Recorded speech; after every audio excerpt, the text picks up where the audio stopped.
Let's bring in now former captain in the Israel Defense Forces, Omer Levi. Omer, good morning to you. Help us understand how delicate, how dangerous the situation is in the Middle East this morning. Hi, Brooke. Good morning. So as you can see, there are a few developments. Last night, there's been another Israeli raid on cities inside the West Bank.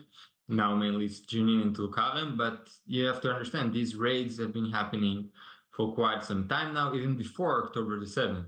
I mean, this is something that is usual. We need to be reminded that inside the West Bank and inside Palestinian cities, a lot of terror cells exist, and terrorists do operate from there. They're trying to execute terror attacks in Israel. We have seen one that failed just a week ago inside Tel Aviv, where a terrorist got blew up with his own explosive device. No one was injured or killed, but we can see that the Palestinian or terror organizations never stop trying to execute terror attacks against Israel, especially now from the West Bank, since they can't reach Israel from Gaza.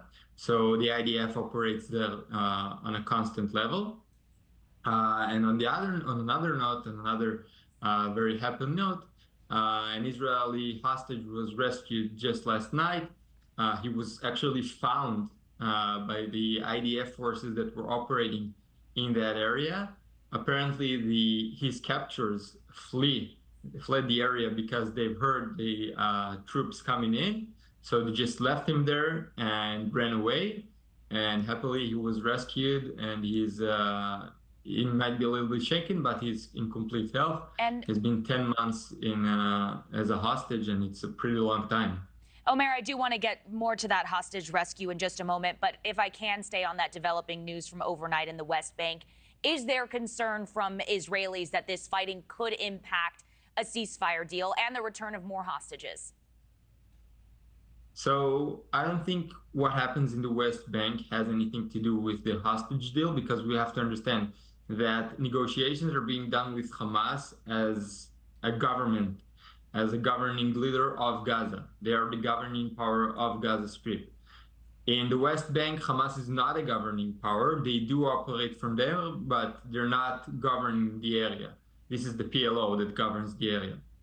So operations in the West Bank has been and will continue to be, even after a ceasefire deal.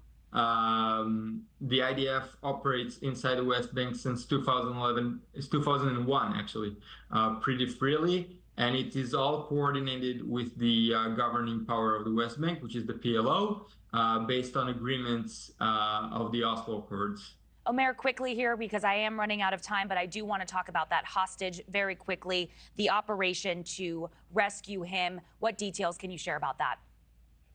So apparently, ground troops were operating in that area, the southern area of the Gaza Strip. And as I said, he was found there. There was no immediate intelligence that anyone is in there, but there are always intelligence about Hamas terrorists on the ground. So basically, the IDF went in. The Hamas terrorists heard they're coming in, so they just left him there and ran away.